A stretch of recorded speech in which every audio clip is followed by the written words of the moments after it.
മിശിഹായിൽ അനുഗ്രഹീതരായവരെ, ദിവ്യകാരുണ്യ ഈശോ ഈ ദിവസം നിങ്ങളെയും നിങ്ങളുടെ കുടുംബങ്ങളെയും സമർത്ഥമായി അനുഗ്രഹിക്കുകയും അവിടുത്തെ കൃപകൾ കൊണ്ടും അനുഗ്രഹങ്ങൾ കൊണ്ടും നിങ്ങളെ ഓരോരുത്തരെയും നിറയ്ക്കുകയും ചെയ്യട്ടെ എന്ന് പ്രത്യേകമായിട്ട് പ്രാർത്ഥിക്കുകയാണ്.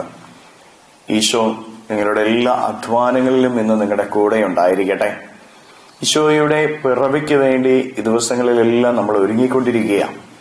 ഏറ്റവും അടുത്ത ഒരുക്കത്തിലായിരിക്കേണ്ട 2 ദിവസങ്ങളാണ് ഇനിയുള്ള 2 ദിവസങ്ങൾ.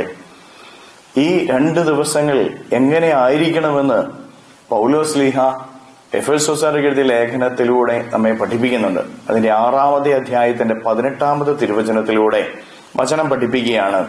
നിങ്ങൾ അപേക്ഷകളോടും യാചനകളോടും കൂടെ എല്ലാ സമയവും ആത്മാവിൽ പ്രാർത്ഥനാനിരതരായിരിക്കുവിൻ. ഈ 2 ദിവസങ്ങൾ പ്രാർത്ഥനയുണ്ടായിരിക്കണമെന്നാണ് പൗലോസ്ലീഹ പഠിപ്പിക്കുക.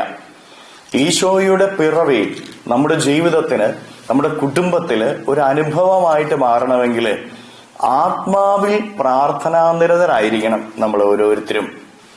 ഈ ദിവസങ്ങളില് അതതിൻ്റെതായിട്ടുള്ള എല്ലാ ഉത്തരവാദിത്വങ്ങളും നമുക്കുണ്ട്. ഓരോ ഉത്തരവാദിത്വങ്ങളും നമ്മൾ നിർവഹിക്കുമ്പോഴും പ്രാർത്ഥനയോടുകൂടെ ആത്മാവിൽ പ്രാർത്ഥനാനിരതരായി നമ്മൾ ഓരോരുത്തരും ഓരോ ഉത്തരവാദിത്വങ്ങളും ചെയ്യണം. നമ്മുടെ ഉള്ളിന്റെ ഉള്ളില് ഒരു പ്രാർത്ഥനയുണ്ടായിരിക്കണം, ദൈവികമായി ചിന്തയുണ്ടായിരിക്കണം, വിശുദ്ധിയിൽ ജീവിക്കണമെന്നുള്ള ആഗ്രഹമുണ്ടായിരിക്കണം. അത്രയും പ്രാർത്ഥനയോടുകൂടെ വേണം പ്രിയപ്പെട്ടവരെ ഈ ക്രിസ്തുമസിന്റെ ദിവസത്തിലേക്ക് നമ്മൾ ഓരോരുത്തരും പ്രവേശിക്കുവാനായിട്ട്. നാളെ രാത്രിയില് നമ്മൾ ഓരോരുത്തരും ക്രിസ്തുമസിന്റെ തിരുക്കർമ്മങ്ങളില് പങ്കെടുക്കുവാനായി ദേവാലയത്തിലേക്ക് പോകുമ്പോൾ ഈ ഒരു പ്രാർത്ഥനയുടെ അരൂപിയില്, ഇന്നും നാളെയും ഈ ഒരു പ്രാർത്ഥനയുടെ അരൂപിയില് നമ്മൾ പങ്കെടുത്താല് പിറവി ഒരനുഭവമായിട്ട് മാറും. കർത്താവ് നമ്മുടെ ഉള്ളിൽ വന്ന് വസിക്കും. കർത്താവ് നമ്മുടെ ഭവനത്തിലേക്ക് വരും. കർത്താവിന് ഇറങ്ങി വരാതിരിക്കാനായിട്ട് സാധിക്കുകയില്ല. വചനം പഠിപ്പിക്കുകയാണ്, നിങ്ങൾ അപേക്ഷകളോടും യാചനകളോടും കൂടെ ആത്മാവിൽ പ്രാർത്ഥനാനിരതരായിരിക്കുവിൻ.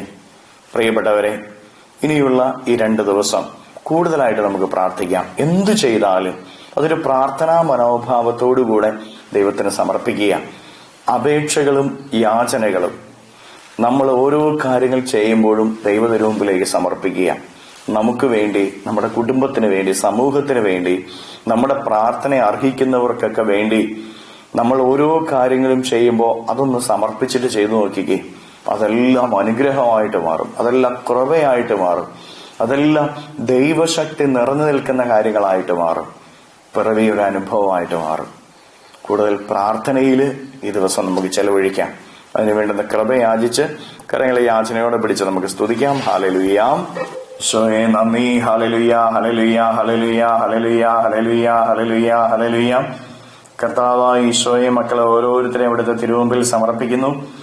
ഓരോരുത്തരെയും അനുഗ്രഹിക്കുകയും ആശീർവദിക്കുകയും ചെയ്യണമേ. ഇവരുടെ ജീവിതങ്ങളിലേക്ക്, ഇവരുടെ അധ്വാനങ്ങളിലേക്ക്, ഇവരുടെ നൊമ്പരങ്ങളിലേക്ക്, ഇവരുടെ കഷ്ടപ്പാടുകളിലേക്ക് അങ്ങ് ഇറങ്ങിച്ചെന്ന് ഓരോരുത്തരെയും സംരക്ഷിക്കുകയും സഹായിക്കുകയും ചെയ്യണമേ. അങ്ങയുടെ കൃപ ഇവരിൽ വസിക്കട്ടെ. അങ്ങയുടെ അഭിഷേകം ഇവരിൽ ചൊലിക്കട്ടെ. അങ്ങയുടെ ചൈതന്യം ഇവരിൽ നിറയട്ടെ. അങ്ങയുടെ സംരക്ഷണം ഇവർക്ക് ലഭിക്കട്ടെ. Hallelujah, hallelujah, hallelujah, hallelujah, hallelujah.